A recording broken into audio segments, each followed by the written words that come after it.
ನಡೆಯುತ್ತೋ ನಡೆಯೋದಿಲ್ವೋ ಅನ್ನುವ ಹಂತದಲ್ಲಿದ್ದ ಬಿಜೆಪಿಯ ಪಾದಯಾತ್ರೆ ಅಂತೂ ಇಂತೂ ಅಧಿಕೃತವಾಗಿ ಘೋಷಣೆಯಾಗಿದೆ.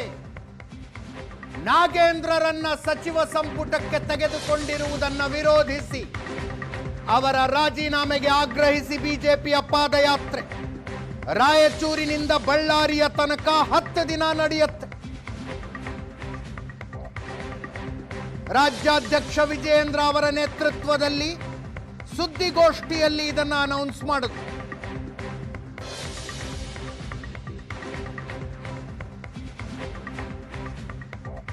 ಸೆಪ್ಟೆಂಬರ್ 1ರಿಂದ 10ನೇ ತಾರೀಖಿನ ತನಕ 6 ವಿಧಾನಸಭಾ ಕ್ಷೇತ್ರಗಳಲ್ಲಿ ರಾಯಚೂರಿನಿಂದ ಬಳ್ಳಾರಿಯ ತನಕ ಪಾದಯಾತ್ರೆ ನಡೆಯುತ್ತೆ.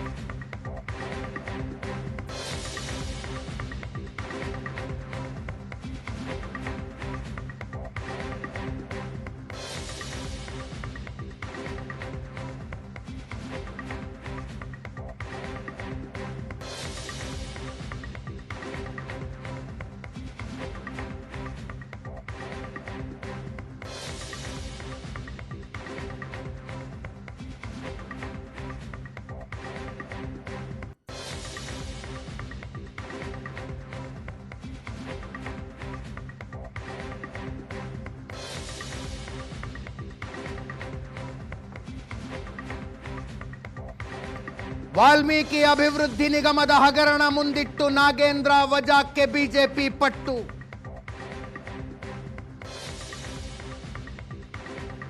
ಪಾದಯಾತ್ರೆ ಉದ್ಘಾಟನೆಗೆ ಕೇಂದ್ರ ಸಚಿವ ಕುಮಾರಸ್ವಾಮಿ ಅವರು ಬರ್ತಾರಂತೆ. ಈ ಪಾದಯಾತ್ರೆಗೆ ಜೆಡಿಎಸ್ನ ಬೆಂಬಲ ಇದೆ ಅಂದ್ರು ವಿಜಯೇಂದ್ರ.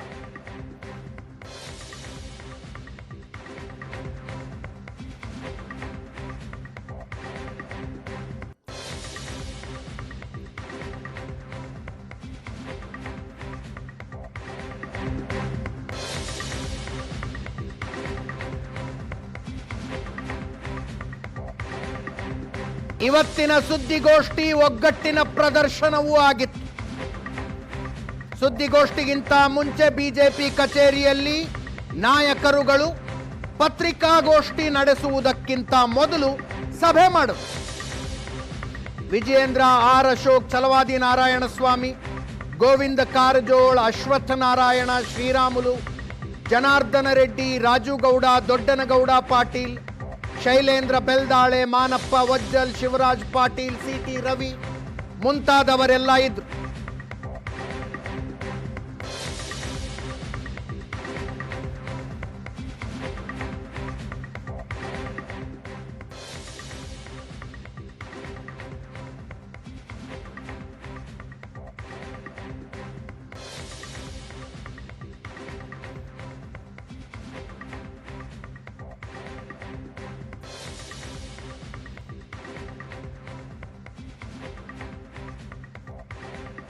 ಪೋಸ್ಟರ್ ಪ್ರದರ್ಶನ ಮಾಡಿದ್ರು ನಾಯಕರುಗಳು. 187 ಕೋಟಿ ಲೂಟಿಕೋರ ನಾಗೇಂದ್ರ ಅಂತ.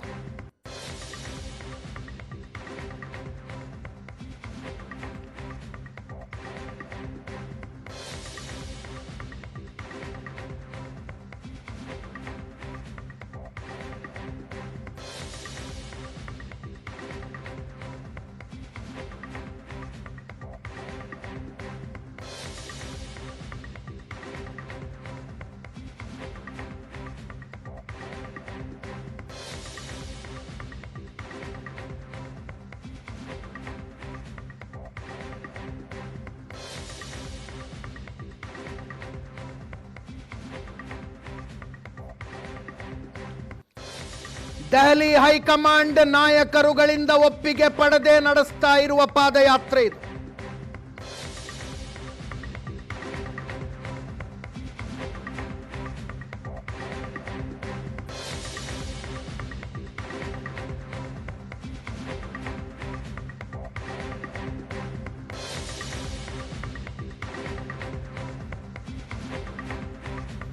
ಭಾನುವಾರ ವಿಜಯೇಂದ್ರ ಅವರು ದೆಹಲಿಗೆ ಹೋಗಿ ರಾಷ್ಟ್ರೀಯ ಅಧ್ಯಕ್ಷ ನಿತಿನ್ ನಬೀನ್ ಕರೆದಿದ್ದ ಸಭೆಯಲ್ಲಿ ಭಾಗಿಯಾಗಿದ್ರು. ಅದು ಮುಗಿದ ನಂತರ ಪಾದಯಾತ್ರೆಯ ವಿಷಯ ಚರ್ಚೆ ಮಾಡಿದ್ದಾರೆ.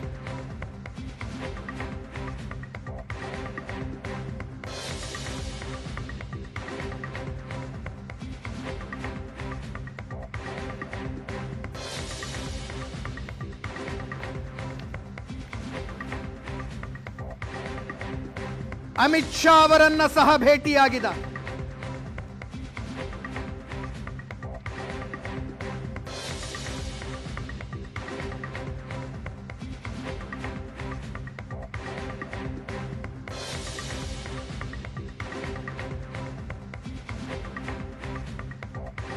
ಬಿಜೆಪಿ ಹೈಕಮಾಂಡ್ನಿಂದ ಗ್ರೀನ್ ಸಿಗ್ನಲ್ ಸಿಕ್ಕ ನಂತರ ವಿಜಯೇಂದ್ರ ಅವರು ಎಚ್.ಡಿ. ಕುಮಾರಸ್ವಾಮಿ ಅವರ ಜೊತೆಗೆ ಫೋನ್ನಲ್ಲಿ ಮಾತಾಡಿದ್ರು. ಈ ಪಾದಯಾತ್ರೆಗೆ ನಿಮ್ಮ ಸಹಕಾರ ಬೇಕು ಅಂತ ಕೇಳಿದ್ರು. ಖಂಡಿತವಾಗಿಯೂ ಜೆಡಿಎಸ್ನ ಸಹಕಾರ ಇದೆ, ಉದ್ಘಾಟನೆಗೆ ನಾನೇ ಬರ್ತೀನಿ ಅಂದ್ರು ಎಚ್.ಡಿ. ಕುಮಾರಸ್ವಾಮಿ.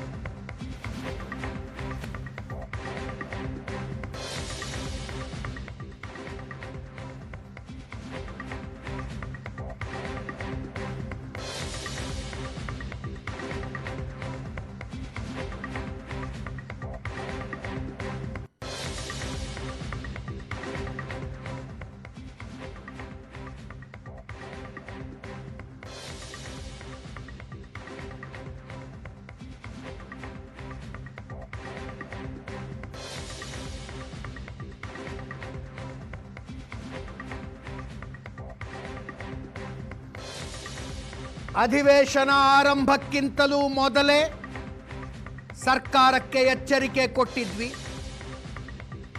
ನಾಗೇಂದ್ರರ ರಾಜೀನಾಮೆ ಪಡ್ಕೊಳ್ಳಿ ಅಂತ ಹೇಳಿದ್ವಿ. ನಮ್ಮ ಮಾತು ಕೇಳದಿದ್ದದ್ದಕ್ಕೆ ಅಧಿವೇಶನದಲ್ಲಿ ಹೋರಾಟ ಮಾಡಿದ್ದೀವಿ. ನಾಗೇಂದ್ರರನ್ನ ಸಚಿವ ಸಂಪುಟಕ್ಕೆ ತೆಗೆದುಕೊಂಡಿರುವುದು ಮತ್ತು ಉತ್ತರ ಕರ್ನಾಟಕ ಎದುರಿಸ್ತಾ ಇರುವ ಅನೇಕ ಸಮಸ್ಯೆಗಳನ್ನು ಮುಂದಿಟ್ಟುಕೊಂಡು ಈ ಪಾದಯಾತ್ರೆ ನಡೆಸ್ತಾ ಇದ್ದೀವಿ ಅಂದ್ರು ರಾಜ್ಯಾಧ್ಯಕ್ಷ ವಿಜಯೇಂದ್ರ ಅವರು. ಕೇಳಿಸ್ಕೊಂಡು ಅಧಿವೇಶನ ಪ್ರಾರಂಭ ಆಗುವ 10 ದಿನ ಮುಂಚಿತವಾಗಿಯೇ ನಾವು ಪತ್ರಿಕಾಗೋಷ್ಠಿಯನ್ನು ನಡೆಸಿದ್ವಿ. ವಾಲ್ಮೀಕಿ ಅಭಿವೃದ್ಧಿ ನಿಗಮದ ಹಗರಣದಲ್ಲಿ ಪ್ರಮುಖ ಆರೋಪಿ ಅನ್ಸ್ಕೊಂಡಿರ್ತಕ್ಕಂಥ ನಾಗೇಂದ್ರ ಅವರನ್ನ ಯಾವುದೇ ಕಾರಣಕ್ಕೂ ಕ್ಯಾಬಿನೆಟ್ ಅಲ್ಲಿ ಮುಂದುವರಿಸಬಾರದು. ನಾವು ಅಧಿವೇಶನದಲ್ಲಿ ರಾಜ್ಯದ ಜ್ವಲಂತ ಸಮಸ್ಯೆಗಳ ಬಗ್ಗೆ ನಾವು ಚರ್ಚೆ ಮಾಡಬೇಕಾಗಿದೆ. ಭೀಕರ ಬರ, ಕೆಪಿಎಸ್ಸಿ ಹಗರಣ, ಉತ್ತರ ಕರ್ನಾಟಕದ ಸಮಸ್ಯೆಗಳ ಬಗ್ಗೆ ನಾವು ಚರ್ಚೆ ಮಾಡಬೇಕಾಗಿತ್ತು. ಬಿಡದಿ ಮತ್ತೆ ನೈಸ್ ಪ್ರಾಜೆಕ್ಟ್ ಬಗ್ಗೆನೂ ಕೂಡ ಚರ್ಚೆ ಆಗಬೇಕಾಗಿತ್ತು. ಹಾಗಾಗಿ ನಾವು ಏನು ಆಗ್ರಹ ಮಾಡಿದ್ವಿ ಅಂತ ಹೇಳಿದ್ರೆ, ನಾನು ಮತ್ತೆ ನಮ್ಮ ವಿಪಕ್ಷ ನಾಯಕರುಗಳು ಕಳಂಕಿತ ಸಚಿವರನ್ನ ಕೈ ಬಿಡಿ. ಚಂದ್ರಶೇಖರ್ ಒಬ್ಬ ಅಧಿಕಾರಿ ಶಿವಮೊಗ್ಗದಲ್ಲಿ ಆತ್ಮಹತ್ಯೆ ಮಾಡ್ಕೊಳ್ತಾರೆ. ಮತ್ತೆ ಅವರು ಡೆತ್ ನೋಟ್ ಅಲ್ಲಿ ಸ್ಪಷ್ಟವಾಗಿ ಉಲ್ಲೇಖ ಮಾಡಿದ್ರು. ಕೊನೆಗೆ ಅಂದಿನ ಮುಖ್ಯಮಂತ್ರಿಗಳು ಸಿದ್ದರಾಮಯ್ಯನವರು ಸದನದಲ್ಲೇ ಒಪ್ಕೊಂಡ್ರು. ನಾಗೇಂದ್ರ ಅವರ ಒಬ್ಬ ಭ್ರಷ್ಟ ಸಚಿವನನ್ನ ಕ್ಯಾಬಿನೆಟ್ ಇಂದ ಕೈ ಬಿಡಬೇಕು. ಮತ್ತೊಂದು ಕಡೆ ಬರ, ರೈತರ ಸಂಕಷ್ಟಕ್ಕೆ ಸ್ಪಂದನೆ ಮಾಡಬೇಕು. ಉತ್ತರ ಕರ್ನಾಟಕದ ವಿಚಾರಗಳು, ನೀರಾವರಿ ಯೋಜನೆಗಳಿಗೆ ಆದ್ಯತೆಯನ್ನು ನೀಡಬೇಕು. ಎಲ್ಲವನ್ನು ತೆಗೆದುಕೊಂಡು ನಾವು ರಾಜ್ಯದ ಜನರ ಮುಂದೆ ಹೋಗಬೇಕು. ಸೆಪ್ಟೆಂಬರ್ 1ನೇ ತಾರೀಕಿಂದ 10ನೇ ತಾರೀಕುವರೆಗೂ ಪಾದಯಾತ್ರೆಯನ್ನ ನಾವು ಹಮ್ಮಿಕೊಂಡಿದ್ದೇವೆ. ರಾಯಚೂರು ಜಿಲ್ಲೆಯಿಂದ ಪ್ರಾರಂಭ ಆಗ್ತಕ್ಕಂಥ ನಮ್ಮ ಈ ಪಾದಯಾತ್ರೆ ಬಳ್ಳಾರಿನಲ್ಲಿ ಸಮಾರೋಪ ಆಗ್ತದೆ. ನಾನು ವಿಪಕ್ಷ ನಾಯಕರು ಮಾನ್ಯ ಎಚ್.ಡಿ. ಕುಮಾರಸ್ವಾಮಿ ಅವರಿಗೂ ಕೂಡ ಮಾತನಾಡಿದ್ದೇವೆ. ಅವರು ಕೂಡ ಸಮಾರೋಪಕ್ಕೆ ನಾವು ಬರ್ತೇನೆ ಅಂತೇಳಿ ಅವರು ಕೂಡ ಭರವಸೆ ನೀಡಿದ್ದಾರೆ.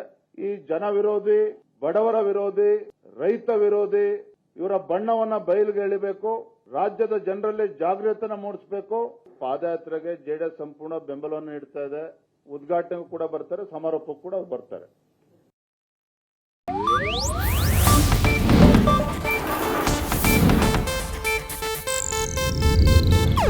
ಇದು ಏಷ್ಯಾನೆಟ್ ನ್ಯೂಸ್ ನೆಟ್ವರ್ಕ್ ಪ್ರಸ್ತುತಿ.